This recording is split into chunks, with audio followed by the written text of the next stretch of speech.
Now I'd like to invite Mike Brady to announce the Christopher Lovelock Career Contributions Award. Mike?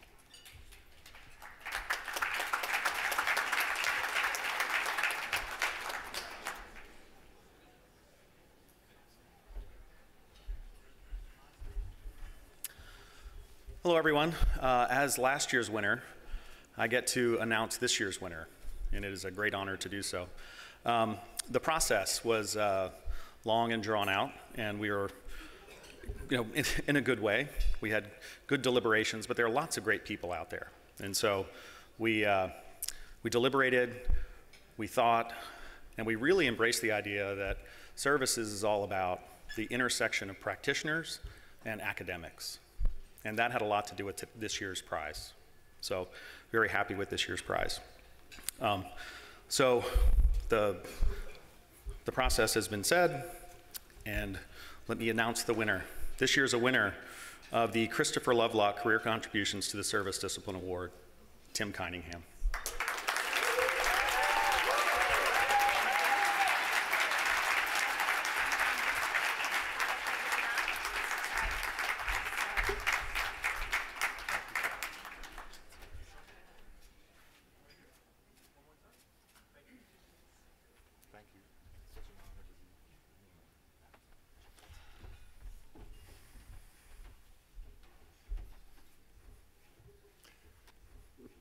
All of you first-timers are probably going, who the hell is this guy?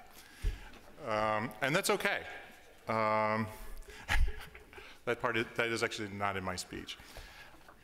I want to begin by saying how much this recognition means to me. I just can't express it. This is the highest honor I would have ever hoped to achieve. And it will be my career highlight no matter what. Second, a very, very distant second to being married and having the birth of my children, but still really, really high up there. I want to begin by thanking the institutions that helped me hone my thinking, Kentucky Wesleyan College, Vanderbilt University, and Staffordshire University. I'm incredibly blessed to be in the company of so many of you here tonight who have worked with me, guided me, saved me, and oftentimes forgiven me throughout my career. I don't have time to acknowledge everyone here who has influenced me, but there are 20 individuals that I have to name. Roland Rust, Tony Zahorik, V. Kumar, J. Candampulli, Bart LaRiviere, Bruce Coyle, Torwall and Andreasen, Ed Malthouse, Alex Buey, Luke Williams, Ken Peterson, Forrest Morgeson, Heather Evans, Tiffany Perkins-Munn, Steve Clemens, Jim Welch, Terry Vavra, Tom Markert, Liz Moosh, and Henri Willard. Without you, I am certain that my life would not have been nearly as successful or happy. First and foremost, however, I am indebted to my brilliant and beautiful wife, Lerzan, at a level which I can never repay. As many of you know, she has been an integral part of so much of the work that you are recognizing me for this evening. Lerzan, as I always tell you, I love you insatiably and eternally.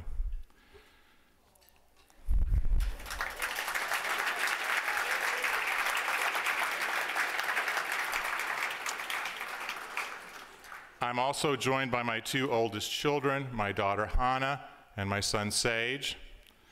I'm very proud as a father to say that Hannah just graduated from Fordham in May, and my son Sage will be starting Fordham in the fall. Yes. And my youngest son Max, he's only 6, and if he was here it would be all about him. But he's somewhere nearby playing. He loves being in the city. And I'm also extraordinarily happy that my mother is here to be here tonight. I believe my mother is 81, and I love you dearly. Oh, I'm sorry, my mom is 45. My mom is 45 plus. Oh, I'm sorry. Boy, I'm in big trouble now. And my brother Titus is here as well. Now, my mom, for most of my life, I've got to go off topic and I'm going to get in trouble. My mom used to tell me she was 20 plus, and I used to think she was 20 when I was like 11 years old, and I would tell my teachers that my mom's 20. And so they're like, you could see them calculating in their head. So I'm in trouble now. It's not lost on me the good fortune I have to be receiving this recognition at this moment in this location. It is within a few short miles from the beloved institution where I teach, St. John's University, a school whose mission of service is inspired by St. Vincent de Paul, a man with a zeal and compassion for service for all people, especially those lacking economic, physical, or social advantages. It's actually in their mission. Service is a part of their mission, and I love being a part of that.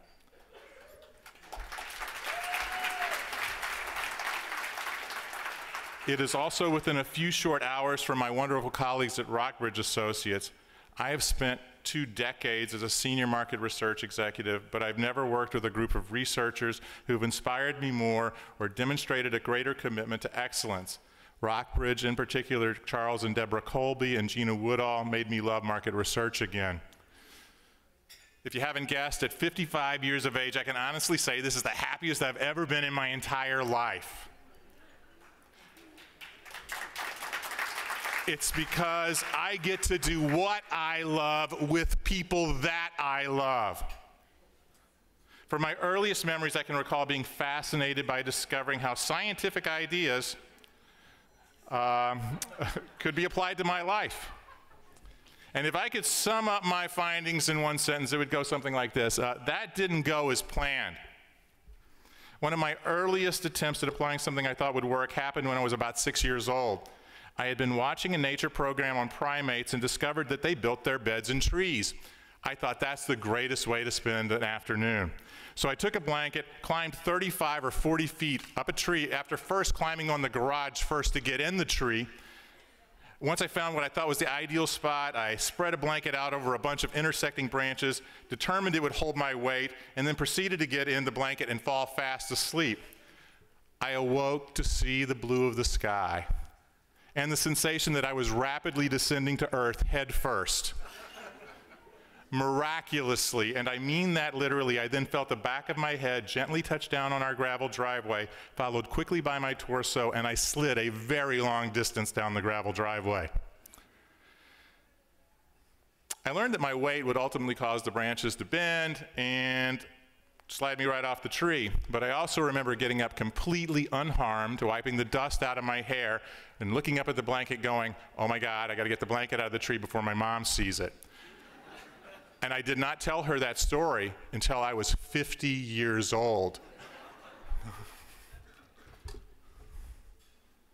There were many more dangerous explorations that followed over the years, and for those who followed my research, you probably see a corollary between my academic research and my early scientific experiments. But there is one important difference. I learned that if I want to keep from falling headfirst towards the earth, I need to surround myself with brilliant, hardworking, and generous individuals who were willing to climb the trees with me while making sure we stayed secure by being tethered together. My start as a service researcher began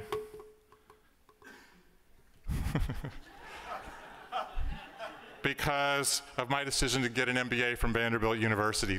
Yes, they look just like that still. Because of that decision, I got to work on a project with Tony Zahorik, and we became very close friends. At some point in our friendship, Tony begins telling me about this really cool idea that he's going to be working on with this new professor at Vanderbilt, Roland Rust. I have no idea who he is. When Tony tells me the idea, I bluntly tell him it's not going to work. Tony then proceeds to tell me that they're going to get a student to create the deliverable, to which I then tell him, now I'm absolutely certain it is not going to work. I end up with the conversation ending something like this: this is going to blow up, and when it does, call me, and I'll do whatever I can to help you. Tony called me a couple of weeks later and said, Tim, you were right. We have absolutely nothing. And we have promised that we will present this. So I called into work sick for 2 days, worked from early morning until late in the night, trying to work on a deliverable that they could show. And I really thought nothing more about it. I thought, this is what friends do for each other. He'd always helped me. It turned out it was a huge hit at the conference, and Roland believed strongly that we were onto something. He asked if I wanted to be a part of it. I thought, well, that sounds like fun, so I said yes. That yes changed my life. This became what we now call return on quality. Now the cool thing is we look exactly the same. I'm going to share another story. When my wife saw this picture and some other pictures similar, she used to say what Mingwei is saying right now about Roland. You used to be hot.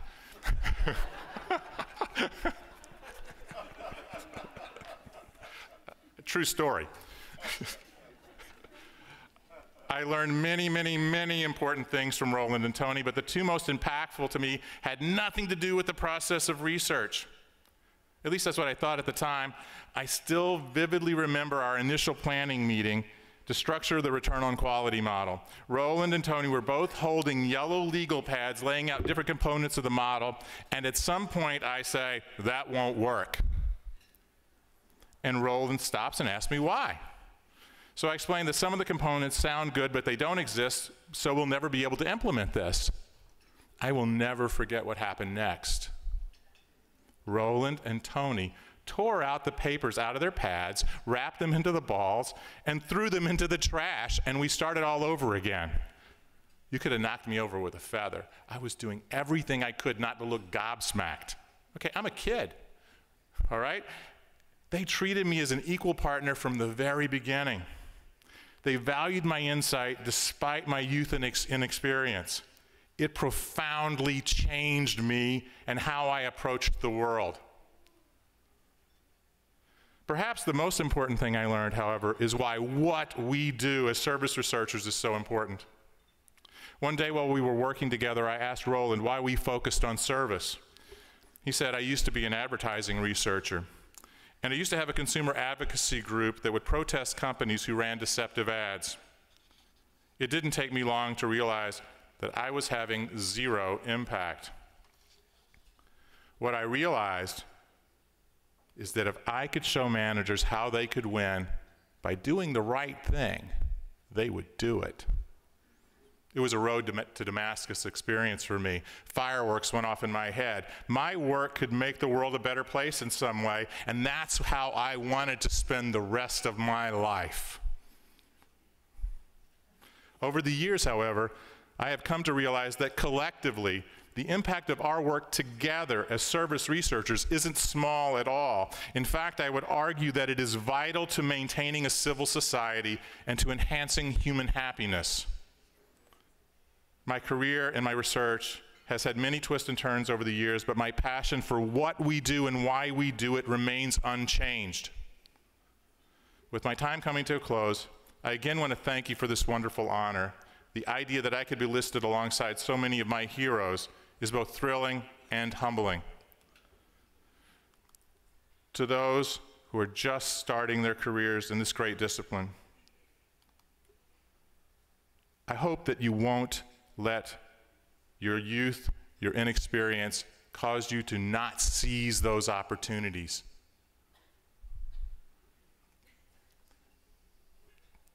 A great scientist once said, if you're going to make a big stride in science, you're not qualified by virtue of it, no matter who you are. So don't stop. Seize your opportunities and make them happen for you. And for those of you who have spent your careers helping to develop and grow this great discipline, I am in your debt. Your kindness and generosity to me throughout these many years has always made me feel welcome. May it always be so for everyone who chooses to follow in our footsteps. Thank you so much for this wonderful award.